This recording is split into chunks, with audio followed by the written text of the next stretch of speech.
찬양 감사드립니다. 죄송해요. 이렇게 맞춰섰는데 카메라를 못 맞춰드려가지고 마치 누가 아는 것처럼. 그렇죠? 그래도 우리 많은 우리 여전대 회원들 나오셔서 함께 찬양해 주셔서 너무 감사드립니다. 네. 또 박자도 또 화음을 맞춰서 와 박수도 보통은 다 같이 통일하는데 한 세 파트로 나눠가지고 박수 쳐주시고 대단하십니다. 어쨌든 좋잖아요. 그죠? 너무너무 행복하고 감사하고 기쁘고 네, 그렇습니다. 네, 오늘 찬양 감사드리고요. 오늘 이 밤에도 주님 앞에 나와 또 하나님 앞에 나오신 우리 사랑하는 성도님들을 모두 환영하고 축복합니다. 오늘 말씀 수요일에 설교를 준비하면서 문득 지난번 주일 낮 예배를 제가 설교로 섬겼던 그때 생각이 좀 났습니다. 그때 1, 2, 3부 저 강단에서 설교를 할 때였는데 예배를 다 마치고 나서 딱 떠오르는 기억이 하나 있었어요. 그때가 언제냐면 제가 유치부 설교를 사역자로서 설교를 처음 했던 날이었습니다. 왜 그때가 생각나느냐 하면 그때 거의 3수 만에 신대원을 신학대학교 2년 다니고 3수 만에 신대원을 딱 합격하자마자 다른 데 생각해 볼 겨를도 없이 바로 이번 주부터 사역을 하라고 하셔가지고 그 주에 바로 유치부와 소년부 사역을 시작했는데 이제 유치부 설교를 하게 됐어요. 근데 사실 유치부에는 제가 트라우마가 하나 있습니다. 뭐가 있냐면 고3 때 유치부 설교를 했거든요. 그래서 갔는데 저만 목소리가 달라요. 다 높은데 저만 다른 거예요. 그냥 기도를 한 2달에, 3달에 한 번씩 맡기셨는데 그때만 되면 너무 곤욕인 거예요. 왜냐면 다들 반가워요 이러고 있는데 기도하겠습니다 이러니까 또 고3이니 또 얼마나 쑥스러워서 그것도 편안하게 하면 좋은데 그때는 그런 거 몰라가지고 혼자 하나님 아버지 이러니까 그게 좀 저에게는 좀 약간 상처 아닌 상처가 트라우마가 됐었거든요. 그런데 유치부 설교를 하라고 하니 제 안에 참 부담감이 많이 왔습니다. 그래도 열심히 준비해야지 라고 해서 설교 원고를 열심히 준비했어요. 근데 유치부 설교가 솔직히 그렇게 길지 않거든요. 10분도 채 되지 않는 시간이긴 하지만 정말 열심히 원고를 쓰고 아이들을 위해서 PPT 화면도 준비하고 유치부 예배에 딱 갔습니다. 유치부 예배에 사역자로 처음 앉아있고 드디어 앞에 나가면서 앞에 있는 보면대 원고를 딱 놓고 이제 설교를 시작해야지라고 하면서 첫 말을 떼자마자 그 뒤로 설교가 끝날 때까지 저는 원고를 한 글자도 볼 수가 없었습니다. 왜 그랬을까요? 원고가 날아간 것도 아니고요. 앞에 딱 썼는데요. 그 앞에 있는 그 유치원 애들 있잖아요. 유치부 애들이. 와, 어떻게 저만 뚫어지게 쳐다보는 거예요.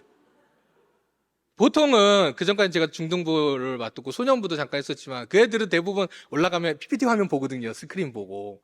근데 얘네들은 정말 안 봐요. 제 얼굴만 뚫어지게 쳐다보는데 보면 내가 있는데 제가 그 상황에서 눈을 돌리는 것 자체가 얼마나 민망한지 결국에는 첫 설교 때 원고 하나도 보지 않고 그냥 아이들과 눈 맞추면서 설교를 했거든요. 결국에 유치부 1년 동안 섬기는 동안 원고는 열심히 썼지만 실제 설교 단상에서는 원고는 보지 못하고 PPT 화면과 아이들을 보면서 설교했던 기억이 났습니다. 그런데 왜 이런 이야기를 하냐면 그날 설교 강단에 서서 설교를 할 때 사실은 저도 앉아서 그렇지만 성도님들이 보통 목사님 서 계시면 저도 여기 서 있지만 보통은 바로 보기가 쉽지 않거든요. 또 여기는 그나마 좀 멀지만 저 윗강단에서는 바로 옆에 스크린이 있잖아요. 그래서 대부분 목사님을 직접 보기보다 스크린을 보기도 하죠. 그래서 찬양대들도 보니까 이 앞에 모니터를 보시고 막 그러시더라고요.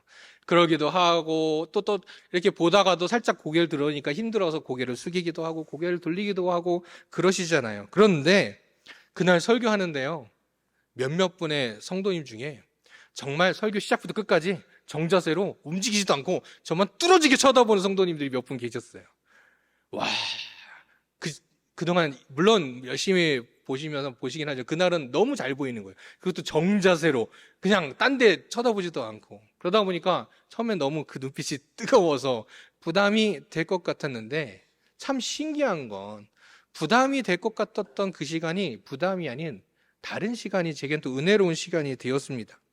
왜냐하면 얼마나 제 안에서는 조금 부담이 되는 자리겠어요. 또 원고에 또 하나님께 주신 마음을 가지고 말씀을 가지고 이 원고에 충실해서 내가 전해야 되겠다라는 그러한 마음을 가지고 설교를 하는데 저를 쳐다보고 계시니까 사실은 신경 쓰여 이래야 될 텐데 그게 아니라 원고보다도 그분이 자꾸 생각이 나는 거예요. 그러니까 설교를 하고 있지만 속에서는 그분이 생각이 나는 거예요. 그런 성도님들이 계속 생각이 나는 거예요. 그러다 보니까 어떻게 되느냐, 설교할 때 사실은 이 원고의 내용을 어떻게든 빼먹지 않고 해야지라는 생각보다도 저분한테 어떻게 들리게 해야 되지? 내 소리가 얼만큼 크게 하고 저분이 어떻게 할 때 내 마음을, 내 얘기를 들으실까? 이런 생각들에 더 깊이 빠지면서 어떤 소리의 어떤 빠르기라든가 색이라든가 이런 거에 좀 더 신경을 많이 쓰게 된 것 같아요. 그러다 보니까 설교하면서 계속 그분이 얼마나 설교의 말씀을, 하나님의 말씀을 잘 듣고 있는지 생각하는 그런 시간이 되었습니다. 근데 그러면서 생각해 본 게, 그렇게 예배를 드리고 설교를 하고 나서 생각해 본 게, 하나님께 예배 드리는 게 이런 모습으로 내가 드려야겠구나라는 생각을 해봤습니다. 한편 나와서 예배 드릴 때 우리가 하나님을 생각하면서 예배 드려야 되는데, 하나님께 집중하면서 하나님만 생각하면서 예배 드리는 우리가 1시간, 2시간 동안 정말 하나님만 생각하면서 하나님만 바라보며 하나님의 말씀을 듣고 하나님께 찬양하고 하나님께 기도하면 정말 하나님께서 내 생각을 얼마나 해주시고 나를 보고 얼마나 기뻐하시면서 그 예배 가운데 내게 얼마나 큰 은혜를 주실까라는 생각을 하게 됐어요. 그러면서 예배 시간마다 때로는 다음에 뭐 해야 되지? 또 내일은 뭐 있지? 다음에 예배 끝나면 뭐 해야 되지? 이런 생각이 빠져서 때로는 예배 때 하나님이 아닌 다른 것들을 생각했던 제 모습도 좀 생각해 보게 되었습니다.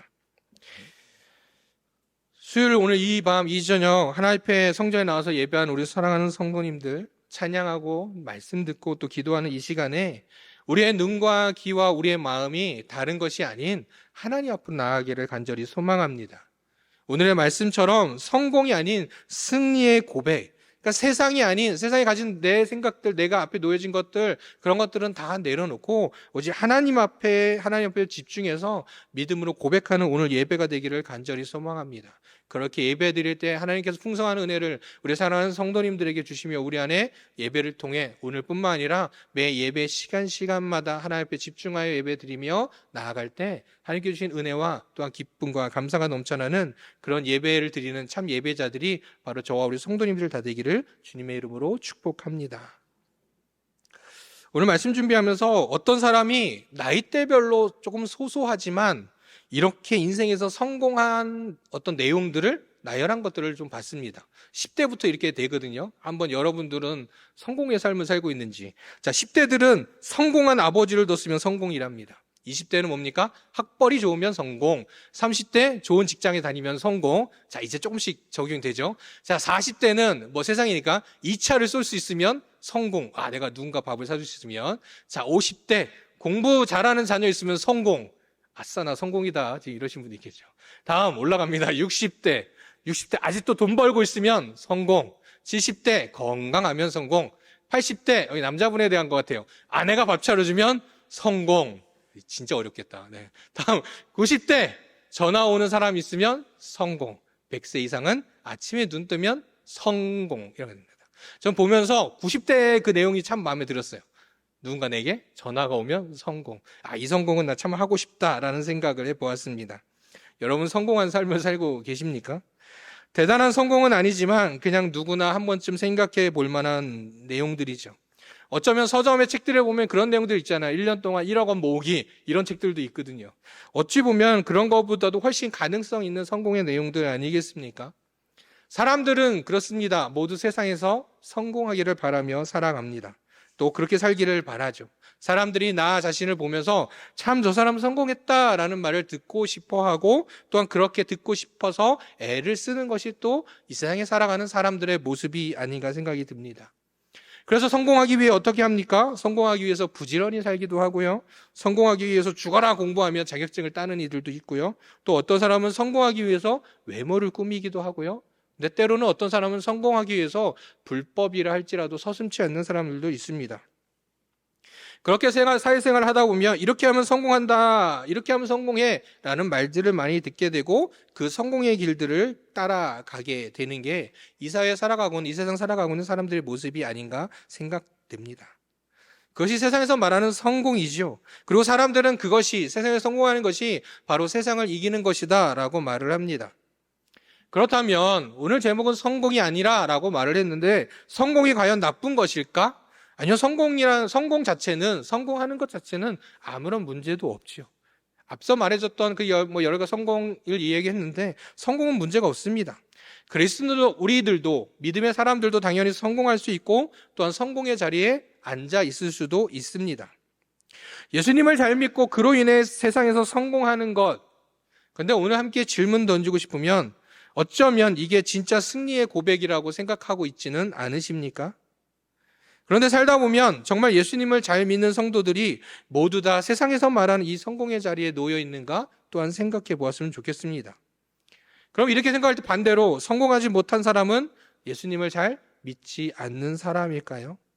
세상에서 성공하는 건 결코 잘못된 것이 아니죠.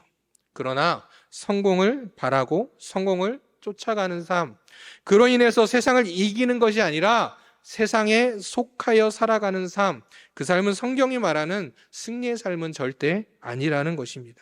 왜요? 성경은 그 어디에서도 성공하라 말하지 않고 성공을 바라보라, 성공을 바라며 열심히 살아가라라고 말하고 있지 않기 때문입니다. 세상을 이기는 삶은 세상에 속하여 성공하는 것이 아니라 세상을 이기는 건 바로 세상과 싸우라라는 말입니다. 우리는 세상 속에 살아가지만 결국 세상 속에 속하여 살아가지 말라는 것이죠. 왜요? 우리는 세상 속에 살아가지만 누구에게 속해 살아가야 됩니까? 하나님 안에 속해서 살아가야 하는 사람들이기 때문이죠. 그러니 세상과 싸워야 합니다. 그러니 세상에서 말하는 성공을 바라보며 사는 삶은 안 된다라는 것이죠. 그렇다면 성공과는 무관하게 살아가야 하는 것일까?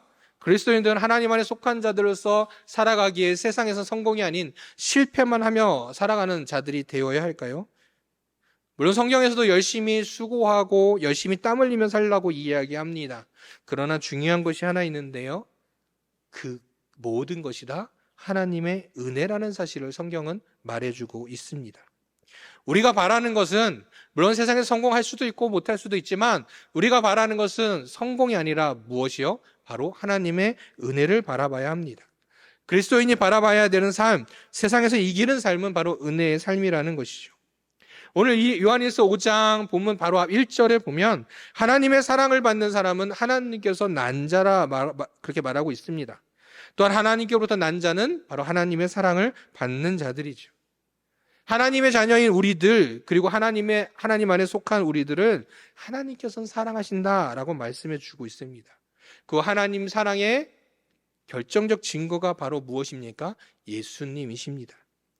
우리 죄를 위하여 독생자 예수님을 보내주셨고 그로 인해서 사망에서 생명으로 우리를 인도하여 주신 그 은혜를 주신 하나님의 사랑, 바로 그 하나님의 사랑의 은혜를 주신 하나님을 우리는 바라보아야 한다는 것이죠. 그 은혜가 바로 세상을 이기는 삶입니다. 성경의 인물 중에 성공한 사람이라고 한다면 단연코 첫 번째 생각나는 인물은 요셉이라고 생각됩니다. 당시에 보면 강대하고도 아주 막강한 나라들에 비해서 저 변두리 어딘가에서 살고 있던 사람, 그리고 그 가정에서도 첫째도 아닌 둘째도 아닌 11번째인 아들. 그런데 그는 종으로 팔려 나갔습니다. 그리고 그랬던 자가 어떻게 됩니까? 강력한 국가 애굽의 총리 대신이 됐다니 이보다도 더 성공한 사람이 있겠습니까? 그렇게 세상에서는 이집트의 왕자라는 타이틀을 그에게 붙여주며 어려운 가운데서도 성공한 사람으로 바로 요셉을 소개하고 있습니다. 그런데 우리 성경에서 말하는 요셉에 대해서 보게 되면 정말 요셉이 성공하기 위해 노력한 사람입니까? 그가 성공하기를 바라며 살아가고 있었습니까? 그래서 그가 성공을 바라보고 있었기에 자신이 꾸었던 꿈을 이루기 위해서 그는 애굽의 총리 대신 되기로 결정하며 종으로 팔려갔던 것입니까? 종이었지만 성공하기를 바라며 나는 애굽의 총리 대신이 될 거야, 성공하고 말 거야 라는 마음으로 종으로서 열심히 또한 일했습니까? 그래서 또한 일부러 감옥에까지 갇히게 되었던 것일까요? 아니면 그 감옥에서도 자신을 기억해달라고 말하면서 자신이 성공하기를 계속 꿈꾸던 것이 요셉의 모습이었습니까? 성경 그 어디에서도 요셉은 결코 성공을 하기 위해서 성공을 바라고 있는 모습은 하나도 보이지 않습니다. 그가 종으로 팔려갔을 때를 한번 생각해 보시기 바랍니다. 어찌 보면 당시 종으로서 종인이들이, 하인이들이 성공할 수 있는 길은 무엇이었냐면 바로 주인의 눈에 들어서 주인의 택함 받아서 그것이 바로 어찌 보면 종들에게, 하인들에게 성공하는 길의 하나였지요. 심지어 그것이 성적인 것이라 할지라도 주인의 택함을 받는다면 종으로서 성공할 수 있는 길이다라고 생각했던 것이 당시의 종들의 삶이었습니다. 그리고 요셉에게도 이 길이 놓여졌습니다. 근데 요셉은 어떻게 합니까? 그 길을 택하지 않고 거부합니다. 왜요? 그래, 안 그러는 것이 성공하는 길일지도 몰라라고 생각해서입니까? 절대 아닙니다. 요셉은 오로지 하나님 말씀에 그대로 순종하며 살았기 때문이죠. 감옥에서도 그랬습니다. 그리고 그가 총리 대신이 되었을 때도, 그리고 나서 형을 만났을 때에도 자신의 성공신화, 형들이 나를 팔았지만 내가 이렇게 애굽의 총리 대신이 되었어라고 자신의 성공신화를 이야기한 것이 아니라 이 모든 것이 바로 하나님께서 하신 일이다. 하나님께서 우리 민족을 구원하시기 위한 그 은혜로 인하여 나를 이 자리에 앉히셨다라고 말한 것, 이 성공한 자리에 나를 앉히셨다, 이것이 무엇이요? 나의 성공의 신화가 아닌, 나의 성공이 아닌 하나님의 은혜다라고 말하는 것이 요셉이었습니다. 성공의 여부가 아니라, 설령 세상에서 말하는 성공의 자리에 앉았다 할지라도 그것이 문제가 아니라, 때로는 성공이 아닌 실패의 자리에 있다 할지라도 그것이 문제가 아니라, 그 모든 자리에서 하나님께서는 우리를 사용하시고 하나님께서 쓰신다라는 것이죠. 어찌 보면 세상에 말하는 성공의 자리에 내가 앉아있을 때도 그것은 내가 성공한 것이 아니라 바로 하나님께서 나를 통하여 사용하시기 위해, 쓰시기 위하여, 하나님의 일의 통로로 쓰시기 위하여 그 자리에 앉혀주셨다라는 것이죠. 대표적인 히스기야 왕도 한번 생각해 보게 되었습니다. 히스기야는 하나님 여호와 하나님을 의지하던 자였고 여호와 보시기에 정직하게 행한 자로 칭찬받던 왕이었습니다. 그렇기 때문에 그가 병들어 죽게 되었을 때 하나님 앞에 기도하였더니 하나님께서 들으시고 그에게 15년이라는 생을 더 살게 해주시는 그런 은혜를 주셨습니다. 그는 그렇게 하나님의 은혜로 더 살게 된 사람이었죠. 자, 그때 이웃 바벨론 왕이 히스기야에게 편지와 예물을 자신들의 사절들을 통해서 이 히스기야 왕에게 보냈습니다. 그렇다면 그들에게 히스기야 왕이 해야 될 것은 무엇입니까? 자신을 이렇게 살게 해주신 하나님의 은혜에 대하여서 그들에게 나누어 주어야 될 텐데, 그가 한 행위는 무엇입니까? 왕궁에 있는 무기고를 열어 보여주고 왕궁의 보물창고들을 다 보여준 것이 그가 행한 일이었습니다. 그게 실수였죠. 그런데 그냥 실수가 아니었습니다. 왜요? 이사야가 물어보자 당당하게 대답하죠. 나 아무런 잘못도 없다. 저는 아무런 잘못도 없어요 라고 말했다라는 것이죠. 이에 대해서 성경은 분명히 말해주고 있습니다. 그가 연약해서 부족해서 실수한 것이 아니라 성경은 이렇게 말합니다. 그의 마음이 교만하여 받은 은혜를 보답하지 아니하였다라고 말합니다. 그는 교만하였습니다. 즉 하나님의 은혜, 자신의 병이 낫고 더 살게 된 것도 하나님의 은혜이건만, 자신이 지금 가지고 있는 것도 하나님의 은혜이건만 모두 다 자신의 성공 신화로만 여기고 성공으로만 여기면서 그 성공을 그들에게 드러내었던 것이죠. 그 결과 어떻게 됩니까? 그의 자손에게 하나님의 진노가 임합니다. 이스라엘의 모든 소유들을 다 잃어버리고 빼앗기게 되는 진노를 바로 받게 됩니다. 성공을 바라보며 살며 성공만을 꿈꾸며 살아가면 하나님의 은혜는 잊어버릴 수밖에 없습니다. 무슨 말이냐? 하나님 안에 속한 자는 하나님의 사랑을 알고 있죠. 그 사랑이 무엇이냐? 앞서 말한 것처럼 예수 그리스도, 우리를 위하여 죽으시고 우리에게 구원을 주신 그 은혜가 있는데, 이 모든 것이 은혜인데 우리가 성공을 바라보고 성공하기를 원하고 성공만을 꿈꾸며 살아간다면 그 하나님의 은혜, 그 사랑은 잊어버릴 수밖에 없다라는 것이죠. 때론 우리가 살아가는 삶 속에서 한쪽 길은 성공이 보장된 길이요, 한쪽은 은혜가 아니면 갈 수 없는 그러한 선택의 길에 놓여질 때도 있습니다. 여러분들은 그럴 때 어떠한 길을 선택하십니까? 어떨 때는 이왕이면 열심히 준비하고 빈틈없이 준비해서 성공한 모습으로 하나님께 영광 돌리는 것도 좋지 않을까라는 생각을 우리는 할지도 모릅니다. 그러나 그리스도인들은 그보다도 더 먼저 무엇을요?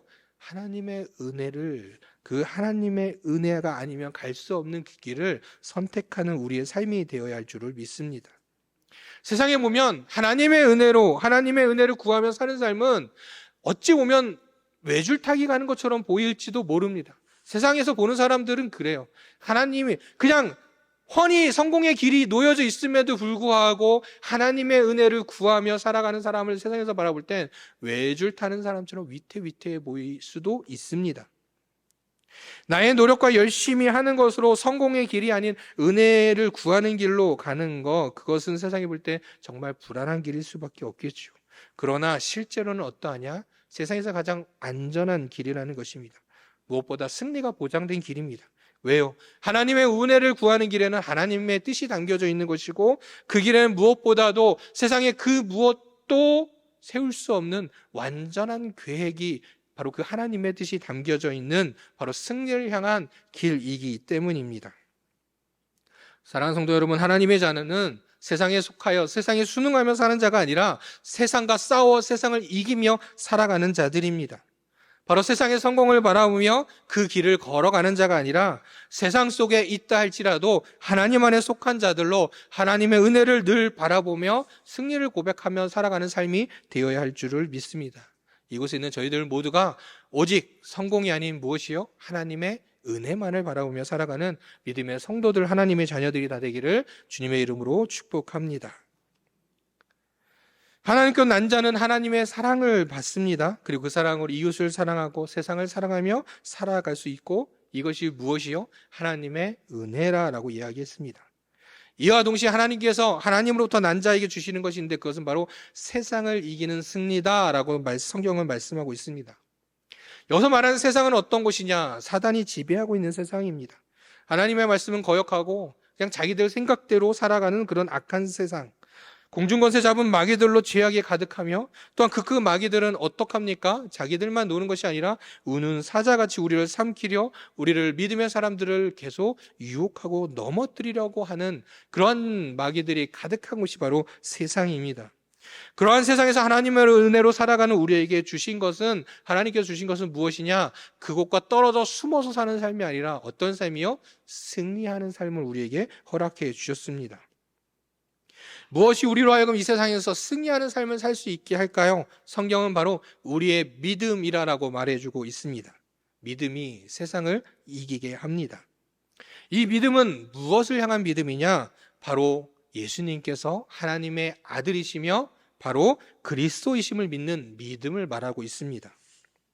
이 요한이 이 편지를 쓰고 있을 때 당시에 있었던 거짓 교사들의 생각이 있었습니다. 그 거짓 교사들로 인해 너무나도 당연한 이 믿음의 고백, 바로 예수님은 하나님의 아들이시오 그리스도이시다라는 이 믿음의 고백을 온전히 드리지 못하고 당시의 성도들 중에 믿음이 흔들리는 자들이 있었습니다. 왜요? 그들의 주장이 이러했기 때문입니다. 자, 신적 존재인 그리스도가 있는데 그 영이 누구에게요? 훌륭한, 조금은 뛰어난 인물인 예수 안에 들어오게 되었다는 것이죠. 언제요? 그 예수라는 인물이 세례를 받을 때 그리스도의 영이 임하였고, 십자가 고난을 받기 전 그 그리스도의 영은 떠났다라는 것입니다. 그들이 주장하던 이야기입니다. 이 주장은 그냥 2000년 전의 이야기가 아니라 지금까지도 이단들에게도 계속되어지고 있는 주장들이죠. 그런데 이 주장은 결국 내가 세상을 이기었노라라고 선포하신 예수님의 말씀을 무의미하게 만드는 일이고, 죽음을 이기신 부활의 승리 또한 사라지게 만드는 것이죠. 왜요? 십자가의 고난 앞에 떠나버렸던 그리스도이시기 때문이죠. 그런데 어찌 보면 세상의 눈으로 바라봤을 때 예수님께서 세상을 이기었노라 선포하셨던 그 예수님의 말씀이 또한 믿겨지지 않을 수도 있습니다. 십자가에 달리기 전 예수님께서는 제자들에게 내가 세상을 이기었노라 라고 선포하셨는데, 또한 십자가에 달리셨어도 나는 다 이루었다 라고 말씀하셨는데, 실제로 그때 당시의 모습은 어떻습니까? 승리를 선포하셨던 예수님이셨건만 예수님께서 붙잡으시고 십자가에 달리실 때 그의 제자들은 모두 흩어졌습니다. 다 도망갔습니다. 그들은 이긴 자가 아니라 패배한 자, 패잔병들이었습니다. 그런데 어찌 이것이 승리일 수 있고 어찌 이것이 다 이루었다가 될 수 있겠느냐? 바로 이것이 그들이 말하던, 거짓 교사들이 말하던 주장인 것이죠. 그런데 우리는 분명히 알고 있죠. 그렇게 패한 줄 알았던 그들이 이후 진정한 승리의 삶을 제자들은 살아가게 되었다라는 것입니다. 왜요? 예수님은 죽음을 이기시고 부활하셨기 때문입니다. 그것으로 세상을 이기셨기 때문이죠. 또한 그 주님을 만났기 때문입니다. 예수님께서는 죽음을 이기시고 부활하셨습니다. 우리를 위해 죽으심으로 우리의 죄를 대속하셨고 우리에게 영원한 생명도 주신 분이며 부활하심으로 참 소망을, 구원의 참 소망도 얻게 하신 분이 바로 우리 주님이십니다. 예수님의 그 부활은 죽음의 권세를 이기는, 세상을 이긴 승리라는 것이죠. 성경은 이것에 대해 증언하고 있으니 바로 물과 피와 성령님이다 라고 말하고 있습니다. 세례를 받을 필요도 없었던 예수님은 세례도 받으셨습니다. 십자가에서 피를 실제로 흘리셨고요. 또한 부활 승천하시면서 성령을 보내겠노라고 말씀하셨고 실제로 성령님이 이 땅에 우리에게 오셨습니다. 또한 그 성령님을 통하여서 세상에서는 패배할 수밖에 없는, 정말 세상에서 싸워 질 수밖에 없는 우리들이지만 보내주신 성령님으로 인하여서 그 성령의 힘으로 인하여서 세상을 이길 수 있는 힘도 우리에게 주셨다는 것이죠. 로마서 8장 말씀에 보니 사도 바울은 이렇게 이야기합니다. 우리를 사랑하시는 이로 말미암아 우리가 넉넉히 이긴다. 그냥 이기는 것도 아니고 넉넉히 이긴다 말해줍니다. 세상을 우리는 우리 힘만으로 이길 수 없으나 예수님을 증거하는 그 성령님께서 이 땅에 오심으로 우리로 하여금 세상에서 넉넉히 이기는 승리를 허락해 주셨다는 겁니다. 주님께서는 승리하셨죠. 바로 베드로의 이 고백이요, 예수는 그리스도시요 하나님의 아들이십니다 라는 이 고백이 바로 우리의 믿음의 고백이 되기를 간절히 소망합니다. 세상의 방법과 어떤 성공, 그런 것에, 어떤 세상의 가치관에 휘둘리지 말고 오직 영원하시며 변함없으신 우리 승리의 주님을 믿음으로 늘 고백하는 우리 모두가 되기를 간절히 소망합니다. 그런데 이렇게 우리에게 승리를 주셨고 우리는 승리하였지만 또 세상에서 여전히 환난을 계속 당할 수밖에 없지요. 수많은 유혹이 계속 다가옵니다. 그 말은 무슨 말입니까? 우리는 승리하였지만 우리의 영적 전쟁은 끝난 것이 아니라는 것입니다. 간단히 말해서 예수님께서 죽음을 승리하시고 죽음을 이기신 승리를 우리에게 보여주셨지만 여전히 우리에게도 여전히 죽음은 남아있다라는 것이죠. 무슨 말입니까? 승리는 우리에게 있지만 우리는 믿음으로 이 모든 상황들과 싸워 이겨내야 한다라는 것입니다. 우리의 삶이 그렇습니다. 믿음으로 고백하는 우리에겐 어떤 것도 이 승리를 막을 수 없습니다. 그렇게 우리는 어떠한 가운데서도 승리하심, 우리에게 승리 주셨음을 믿기만 하면 되는 줄을 믿습니다. 수많은 환난 중에 놓여져 있는 성도들에게 사도 베드로는 근신하며 깨어있으라 라고 말하고 마귀들과 대적하여 싸우라라고 권면하고 있습니다. 또한 예수님께서 믿는 자에게 능치 못한 일이 없다라고 말씀해 주셨죠.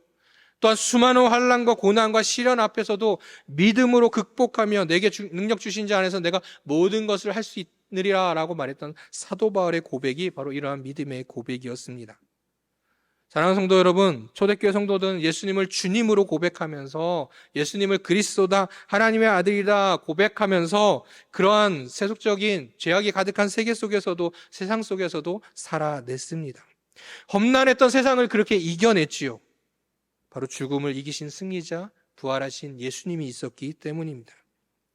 닥치는 수많은 상황들 속에서 나는 왜 이러지? 나는 왜 이럴까? 그렇게 실망하며 낙심하는 것이 아니라, 또한 그러한 낙심한 곳에 세상의 성공을 쫓아가는 삶이 아니라 이미 우리에게 승리를 허락하여 주신 승리하신 주님을 믿음으로 고백하면서 세상을 향하여 끝까지 싸우며 이기는 믿음의 성도들의 삶이 되기를 간절히 소망합니다. 또한 이렇게 이야기합니다. 승리의 삶을 살아가는, 승리를 고백하며 살아가는 우리가 가져야 될 것이 있는데 하나, 바로 담대함을 이야기해 주고 있습니다. 오늘 14절 말씀을 보니 우리가 가진 바 담대한 것이 이것이다 라고 말하죠. 예수님도 말씀하셨습니다. 세상에서 너희가 환난을 당하나 어떻게 하라고요? 담대하라. 내가 세상을 이겼노라 라고 말씀하신 것이 예수님의 말씀입니다.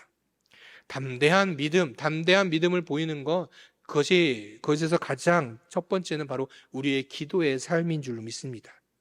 오직 구하면 들으시는 주님, 그리고 그 기도의 모든 것을 들어주시며 응답하시는 주님, 하나님의 뜻과 그 은혜를 구하며 기도할 때 기도하는 자의 소리를 들으시고 모두 다 응답하여 주신다라고 하신 그 하나님의 말씀이 있기에 우리는 담대함으로 기도하며 담대함으로 세상에서 승리하며 나아갈 수 있습니다. 오늘 말씀을 준비하며 수요일에 어떤 말씀을 준비할까 하다가 문득 알아보고 싶은 것이 하나 생겼었습니다. 여러분 혹시 1974년 8월 13일부터 18일까지 무슨 일이 있었는지 혹시 기억하시는 분이 계십니까? 아마 기억하시는 분들도 있을 수 있을 것 같습니다. 여의도 광장에 지금 보여주신 사진과 같이 군에서 빌려준 군 텐트로 약 2만 개가 설치가 되었었고 30만 명 이상이 이 행사에 참여하겠다고 등록했었던 일이 있었습니다. 그리고 실제 이 자리에 참여한 적이 있었다라고 말해주셨던 권사님도 한번 들었었습니다. 바로 지금 이 모습 엑스플로 74이죠. 쉽게 말해서 이때 당시 있었던 정말 초대형, 초대형 전도 집회용 부흥의 자리였습니다. 저 자리에 저도 너무 더 가고 싶었지만 우리 부모님께서 결혼을 늦게 하셔가지고 저는 못 갔습니다. 가보신 분도 있으시겠죠. 문득 이 행사가 갑자기 알아보고 싶어졌습니다. 그냥 엑스플로 74, 그냥 그런 엑스플로 74 얘기는 들었긴 했지만 그때 무슨 일이 있었지? 좀 비슷했던 96년도 때 제가 CCC에 있으면서 여의도 광장에서 비슷했던 그런 부흥 집회에는 한번 참석할 수 있었지만 이때와는 비교도 할 수 없었다라고 말을 하더라고요. 이 행사에 대해서 간단히 설명하면요. 이 행사는 간단하게 말해 낮에는 전도 훈련들을 진행하고 저녁에는 여의도 광장에 모여서 함께 부흥의 시간을 가졌었습니다.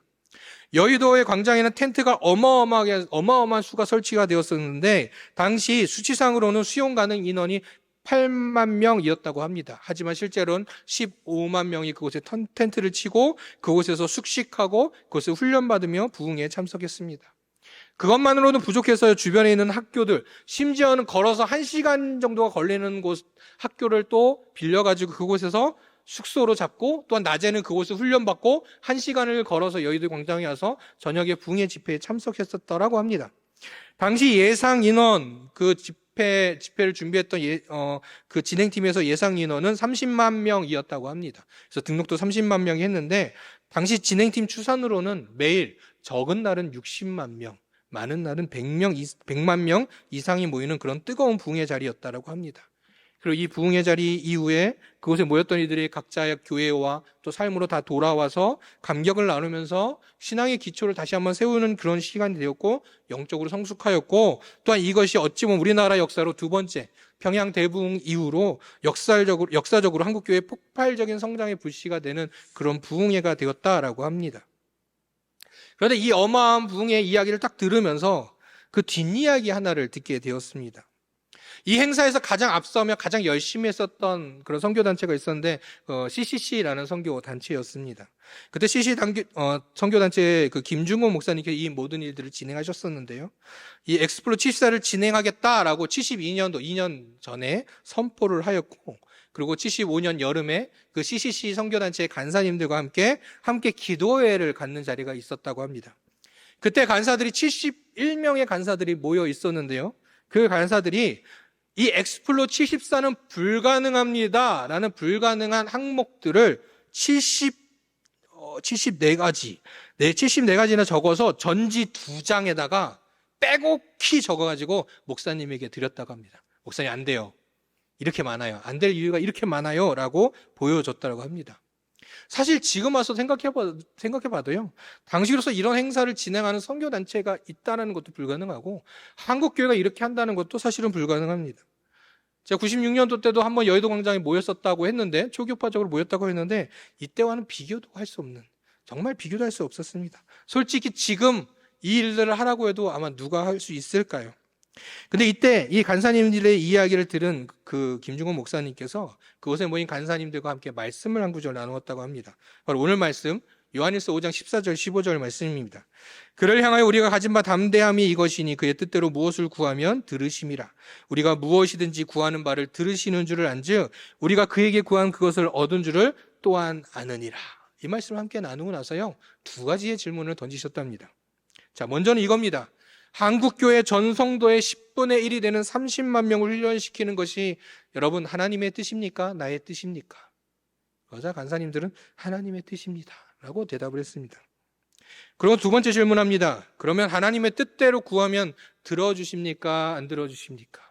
간사들은 이 말씀에 의지하여 들어주십니다 라고 대답했습니다. 왜요? 하나님의 말씀이니까요. 그래서 목사님은 어떻게 했는지 아십니까? 간사님들에게 그 간사님들이 직접 적었던 불가능한 항목들을 하나씩 한 명에게 맡기고 기도하게 했다고 합니다. 그 불가능한 항목들이 무엇이었는지 모르겠지만 숙소도 있었을 거고요, 배식도 있었을 것이고요, 어쩌면 국가에서 정부에서 방해하는 것도 있었을 것이고요, 교회에서 반대하는 것도 있었을 것이고요, 뭐 여러 가지 항목들이 있었을 것입니다. 그걸 하나씩 한 사람한테 하나씩 맡기고 하나님 앞에 기도하게 했었다라는 것입니다.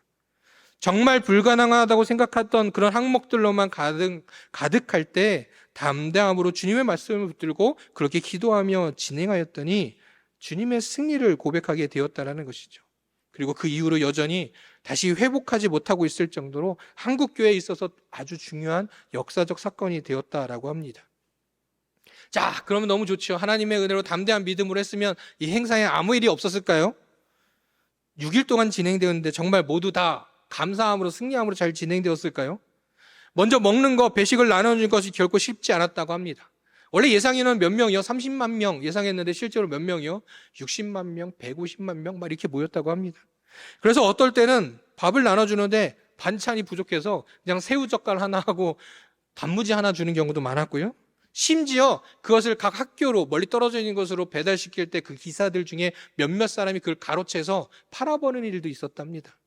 그러니 금식이 아닌 본의 아니게 금식을 하는 이들도 있었다라고 합니다. 심지어 이때 큰일이 하나 있었는데요. 이 행사가 진행되던 중간 8월 15일 날 유경수 여사가 광복절 기념식에 참석했다가 총격에 의해서 세상을 떠난 날이 이때였습니다. 이로 인해서 분위기가 얼마나 혼란스러웠겠습니까? 그런데 이날 또 장대비까지 쏟아지면서 그냥 장대비가 아니라 텐트가 그냥 물에 둥둥 떠 있을 정도로 장대비가 내리면서 혼란스러웠다라고 합니다. 정말 계획했던 모든 것들이 젊은 간사님들과 또한 그 일들에 가장 앞서서 일하던 사람들이 누구냐면 당시에 믿음의 대학생들이었거든요. 열심히 준비한다고 준비했지만 여전히 부족하고 불편한 것 투성이었습니다. 세상적으로 볼 때 실패한 것 같은 행사였습니다. 그러나 대표적으로 이 자리에 참석했던 외국인들이 있었는데 그들은 최고의 찬사를 보내며 이렇게 이야기했다고 합니다. 이토록 간절히 기도하는 민족을 하나님께서는 반드시 복 내려주신다라고 입을 모았다고 합니다. 왜요? 그렇게 장대비가 쏟아지고 텐트가 떠다니는 상황 속에서도 그 장대비를 맞으면서도 그 여의도 광장에 모여 철야로 기도하며 나아가며 민족 복음화를 외쳤던 부흥회였기 때문이라고 합니다. 사람의 생각으로는 도저히 안 될 것 같았던 일도 담대한 믿음으로 준비하였고 담대한 믿음으로 참여하며 나아갔기에 당시에 구였던 민족 복음화를 이루는데 큰 역할을 하게 되었다는 것이죠. 문득 갑자기 이 생각이 들면서 인터넷을 찾아보던 중에 올해가 이 엑스플로 74 50주년이 되었다고 합니다. 그래서 엑스플로 7424라는 것으로 개최하면서 1974년에는 민족 복음화였다면 이제 조금 더 확장하여 세계 복음화를 위하여 함께 기도하며 나아가자라고 준비를 하고 있다라고 합니다. 주님의 뜻을 따라 구할 때 주님은 어떻게 하신다고요? 그 기도를 들으시며 그 기도에 응답하여 주십니다. 그러니 성경은 늘 말하죠. 아무것도 염려하지 말고 오직 감사함으로 하나님 앞에 간구해라. 바로 이것이 승리하는 성도들이 가져야 할 담대한 마음입니다. 주님께서는 우리에게 승리를 주셨음을 알면서도 믿음으로 승리해온 우리 기독교의 역사를 이미 우리는 보고 있고 알고 있으면서도 혹시 여전히 세상을 바라보며 그 성공을 꿈꾸며 그 성공을 구하며 살아가고 있는 모습은 혹시 우리에게 있지는 않습니까? 주님께서는 우리에게 은혜를 주셨습니다. 그리고 죽음에서 이기신 예수님, 죽음에서 이겨 부활하신 그 승리의 주님을 통하여 우리에게 승리도 확증하여 주셨습니다. 사랑하는 성도 여러분, 이 밤 하나님 앞에 기도할 때 하나님만 생각하며 하나님의 뜻에 따라 의심할 필요도 없이 담대함으로 뜨겁게 기도하는 이 뜨거운 기도의 자리가 되기를 간절히 소망합니다. 그로 인해 주시는 은혜만을 바라보며 세상의 성공이 아닌 주님의 은혜만을 기대하고 바라보며 때로는 우리가 세상 가운데 어떠한 상황에 놓여 있다 할지라도 승리를 주신 그 주님을 믿음으로 고백하며 굳건하게 담대하게 살아가는 우리 모두가 되기를 간절히 소망합니다. 그 이름의 승리를 외치면서 담대하게 우리 나의 가정에서 때론 나의 삶의 자리에서 나의 직장에서 내가 살아가는 세상 속에서 그 믿음으로 하나님을 나타내며 하나님께 영광 돌리는 삶이 저와 우리 성도님들 삶이 되기를 주님의 이름으로 축복합니다. 기도하겠습니다. 영광을 받으시기에 합당하신 하나님 아버지, 세상의 성공을 바라는 삶이 아닌 오직 주님의 은혜를 바라보며 세상에서 승리를 고백하는 주님의 백성들이 되기를 간절히 소원합니다. 세상 속에서 그 승리를 담대히 외치며 하나님께 영광 돌리는 저희들 되기를 원하오니 주님 함께하여 주시옵소서. 항상 성령 충만케 하여 주시고 성령님을 통하여서 세상을 이기는 능력을 주시고 그로 인하여 오직 하나님의 뜻만을 구하며 살아가는 거룩한 백성들 다 되게 하여 주시옵소서. 승리의 왕 우리 주 예수 그리스도의 이름으로 기도드립니다. 아멘.